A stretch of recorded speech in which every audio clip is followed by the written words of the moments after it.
ನಗರದ ತಾವರಗೆರೆಯಲ್ಲಿರುವ ಜಿಲ್ಲಾ ಲೇಖಕಿಯರ ಸಂಘದ ಅಧ್ಯಕ್ಷೆ ಡಾಕ್ಟರ್ ಮೀರಾ ಶಿವಲಿಂಗಯ್ಯ ಅವರ ನಿವಾಸದಲ್ಲಿ ಕನ್ನಡ ಮತ್ತು ಸಂಸ್ಕೃತಿ ಇಲಾಖೆ, ಕನ್ನಡ ಪುಸ್ತಕ ಪ್ರಾಧಿಕಾರ ಹಾಗೂ ಜಿಲ್ಲಾ ಜಾಗೃತ ಸಮಿತಿ ವತಿಯಿಂದ ಮನೆಗೊಂದು ಗ್ರಂಥಾಲಯ ಅನುಷ್ಠಾನ ಸಮಾರಂಭವನ್ನು ಕನ್ನಡ ಪುಸ್ತಕ ಪ್ರಾಧಿಕಾರದ ಅಧ್ಯಕ್ಷರಾದ ಡಾಕ್ಟರ್ ಮಾನಸ ಅವರು ಉದ್ಘಾಟಿಸಿದರು. ನಂತರ ಮಾತನಾಡಿ, ಪುಸ್ತಕ ಓದಿನಿಂದ ಬದುಕಿನ ಸವಾಲು ಎದುರಿಸಿ ಗೆಲ್ಲಬಹುದು. ಮನೆಗೊಂದು ಗ್ರಂಥಾಲಯ ಇರುವುದರಿಂದ ಜ್ಞಾನವನ್ನು ಹೆಚ್ಚಿಸಿಕೊಳ್ಳಬಹುದು ಎಂದರು. ಕೆಂಗೇರಿ ವಿಶ್ವ ಒಕ್ಕಲಿಗರ ಮಹಾಸಂಸ್ಥಾನ ಮಠದ ಪೀಠಾಧ್ಯಕ್ಷರಾದ ಶ್ರೀ ನಿಶ್ಚಲಾನಂದನಾಥ ಸ್ವಾಮೀಜಿ ದಿವ್ಯ ಸಾನ್ನಿಧ್ಯ ವಹಿಸಿ ಮಾತನಾಡಿದರು.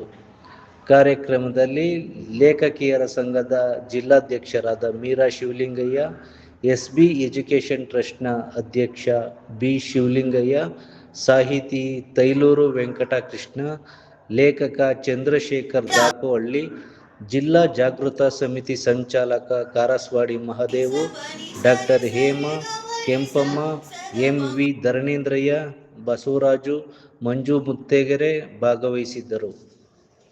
ಮೌಲ್ಯವರ್ಧನೆ ಜಿಲ್ಲೆ ಆಗಬೇಕು. ನಾವೇ ಭಕ್ತರ ಗದ್ದೆ 6ನೇ ಮನೆಯಲ್ಲಿ ಈ ಒಂದು ಪುಸ್ತಕ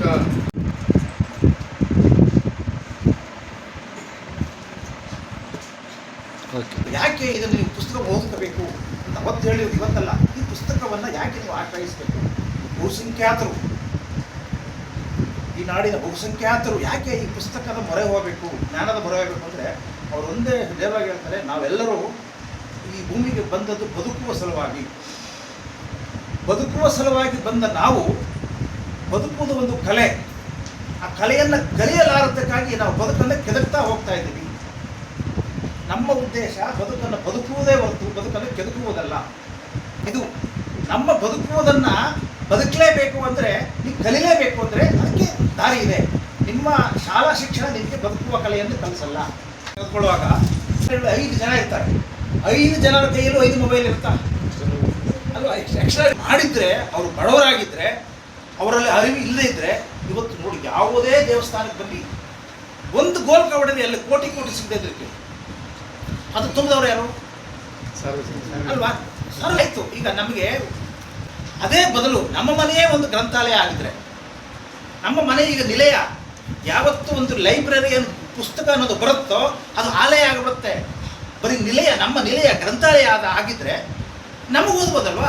ನಾವು ಯಾಕೆ ನಮ್ಮ ಮಕ್ಕಳು ಓದ್ಬೋದು ನೋಡಿ. ಈಗ ಯಾಕೆ ಅಂದರೆ ನಾವು ಮಾತಲ್ಲೇ ಹೇಳ್ತೀವಿ, ಮನೆಯೇ ಮೊದಲ ಪಾಠಶಾಲೆ ಅಂತ ಹೇಳ್ತೀವಿ, ತಾಯಿಯೇ ಮೊದಲ ಗುರು ಅಂತ ಹೇಳ್ತೀವಿ. ನಾವು ಬಾಯಲ್ಲಿ ಹೇಳ್ತೀವಿ, ಬಾಯಲ್ಲಿ ಹೇಳಿದ ಆಗೋಯ್ತಾ? ಮನೆಯೇ ಮೊದಲ ಪಾಠಶಾಲೆ ಅಂದಮೇಲೆ ಆ ಪಾಠಶಾಲೆಯ ಒಂದು ವಾತಾವರಣ ನಿರ್ಮಾಣ ಮಾಡಬೇಕಲ್ಲ ನಾವು.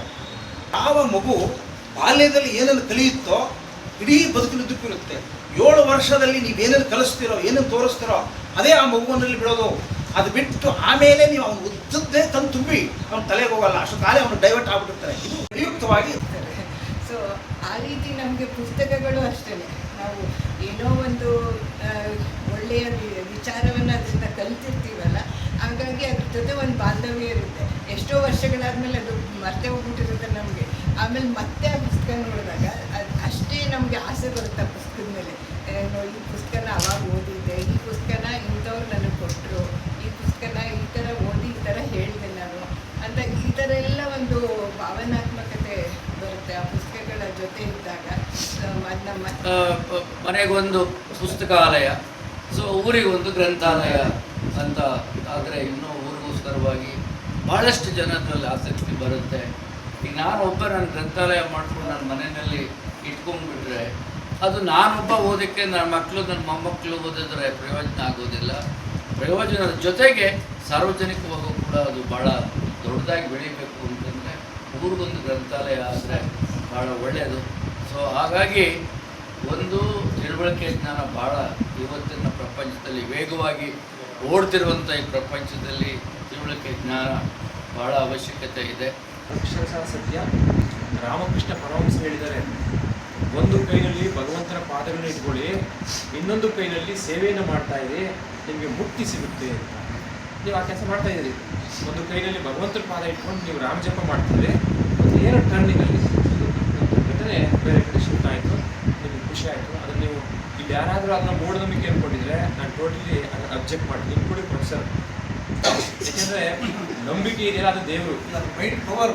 ಎಸ್, ನಂಬಿಕೆಯೇ ದೇವರು. ಎಲ್ಲ ಒಳ್ಳೊಳ್ಳೆ ಉದಾಹರಣೆಗಳು ಕೊಟ್ಟು ಇವತ್ತು ಭಾಳ ಒಳ್ಳೆಯ ಅವ್ರು ಹೇಳಿ ನಮ್ಮ ಸ್ನೇಹಿತರು ಏನಂತ ಸ್ವಾಮೀಜಿ ಅವರ ಭಾಷಣ ಒಂದು ಪುಸ್ತಕವನ್ನು ಓದಿದಾಗೆ ಆಯಿತು. ಎಷ್ಟು ಮಾತು ಎಲ್ಲರ ಸಮಕ್ಷಮದಲ್ಲಿ ನಡೆದಿದೆ. ದಯಮಾಡಿ ಒಂದು ಕ್ರಾಂತಿ ಮಾಡೋಣ. ಯಾಕೆಂದರೆ ಈಗ ಮಕ್ಕಳಿಗೆ 45 ನಿಮಿಷದ ಮೇಲೆ ಭಾಷಣ ಕೇಳಿಸ್ಕೊಂಡಾಗಲಿ ಎಷ್ಟು ಅಂಥ ಅತಿರಥ ಮಹಾರಾಥ ಕ್ಲಾಸ್ ಚಾಕ್ರಿ ಸಿಟ್ಕೊಂಡು ಕೇಳಲ್ಲ. ನಾವು ನೋಡಿದ್ದೀವಿ ಹಿಂದೆ ನಾವೆಲ್ಲ ಸರ್ ಈ ಕಡೆ ಸರ್.